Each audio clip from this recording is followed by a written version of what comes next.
This is Jimi Hendrix, and this is episode 121. Critical Thinking on LDS Hasten. Empower Your Pattern 2.0. Did you know that there are success patterns to help you learn more? To help you enjoy a better and extraordinary life? Well, I'm Jimi Hendrix, success, confidence, and thrive coach, motivational speaker, a member of the Church of Jesus Christ of Latter-day Saints, and I'm here to teach you these success patterns. Let's go.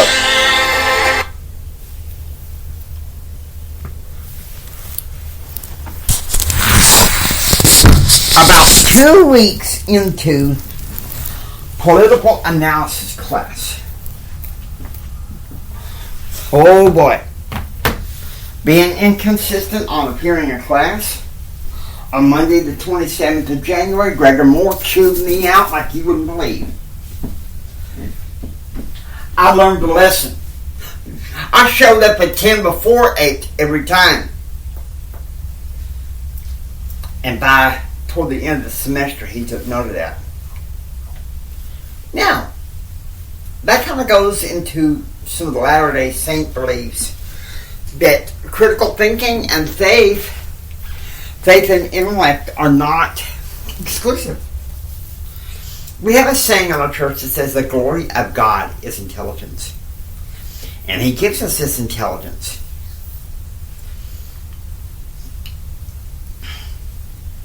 Because I gotta say this. By the latter part of early February, Gregor approached me and he said, you know, Jimmy, I gotta say you've had some vast improvement. He said, I want you to know that I'm proud of you and what you do.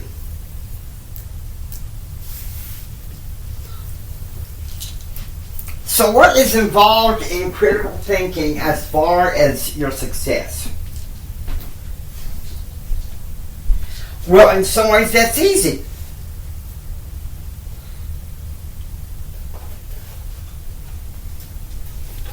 Define the variables. Ask the right questions. Throw out assumptions. Throw out the assumptions. In other words, in some ways, just the facts. Not a bunch of BS. Especially BS in Gregor Moore's class.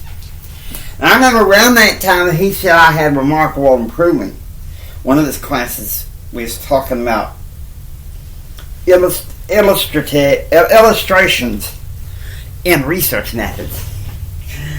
And, of course, he said something that I'm not going to repeat on this show to illustrate the need for illustration. I think it was just Gregor Moore being Gregor Moore, you know, ex-military. I've been on the crazy shots from crazy side. But you know,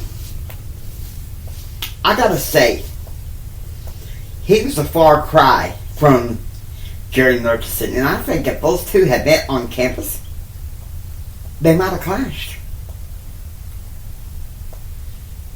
Because the way society is, in some ways, they prefer people like the Jerry Murchisons and grow to despise what Gregor Moore taught. But I've come to appreciate more what he taught. The importance.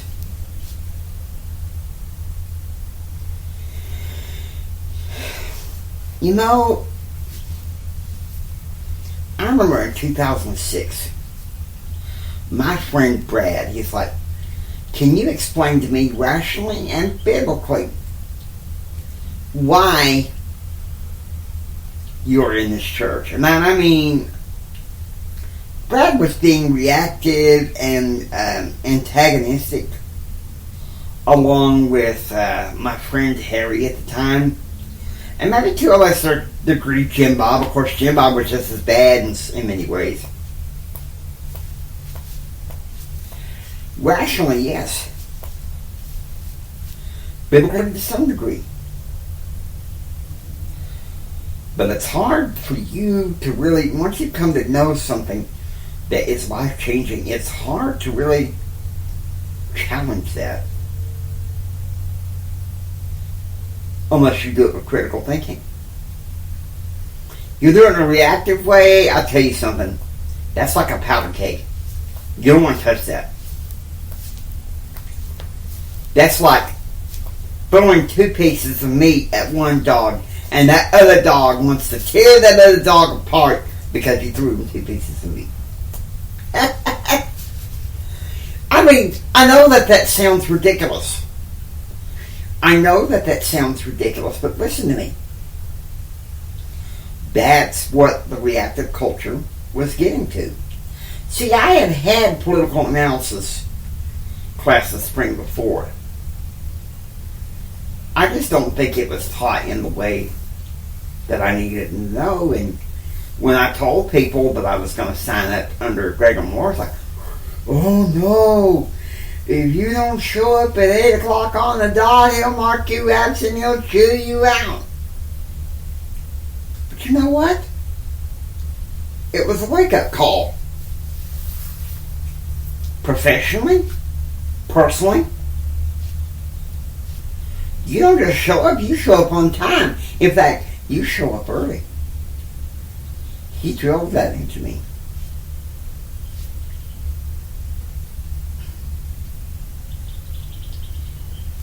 I feel like during my Nomic depression, it was about 5 months of the depression that I was in his class. I felt like some of the students were making fun of me because I showed up early. But whoo! Later on in the semester, they would find out what it's like to show up at class late and habitual. Let me tell you something.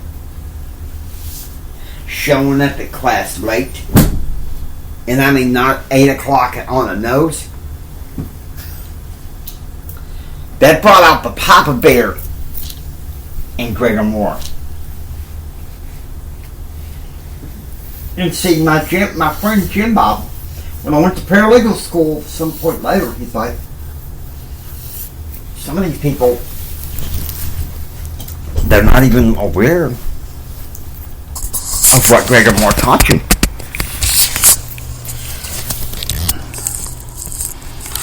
And so, that's one of the reasons why I'm here. Now, I hope you've enjoyed listening to Empower Your Pattern 2.0. If you like what you hear, please subscribe and become a citizen of Pattern Realm. Oh, before I close, let's meet in the study. I haven't done that segment in a while, so it's time. I saw a question on Reddit. So we're going to go ahead and say that this, to make it a little bit more personal. Somebody in the church, let's say she approaches me and says, Jimmy, I'm trying to earn some passive income online. Doesn't anybody use a computer anymore to make money? Well, maybe not so much about the younger generations with their smartphones and tablets and everything. But I know my generation. I feel like you need to have a computer in order to help you make money. You think about that.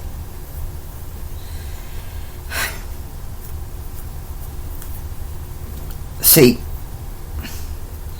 people have become so into the smaller devices, not realizing that the laptop computer is still needed.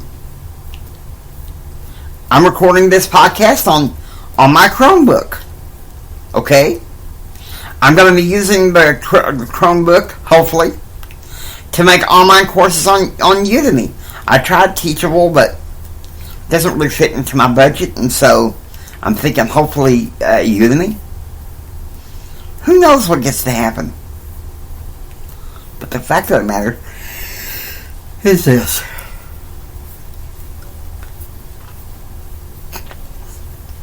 Take hope and trust. And realize that critical thinking is something that's lacking in our reactive culture. And now with that, I hope you've enjoyed listening to Empower Your Pattern 2.0. If you like what you hear, please subscribe. Become a citizen of Pattern Realm. Share this with Mama San, Papa San, and everyone. This is Jimi Hendrix saying, until next time, don't just sit there and take it. Build your dreams so you can take it. Do what others don't so you can be what others won't. Do what others don't so you can have what others can't. Choose, act, and pursue happiness. And God bless you.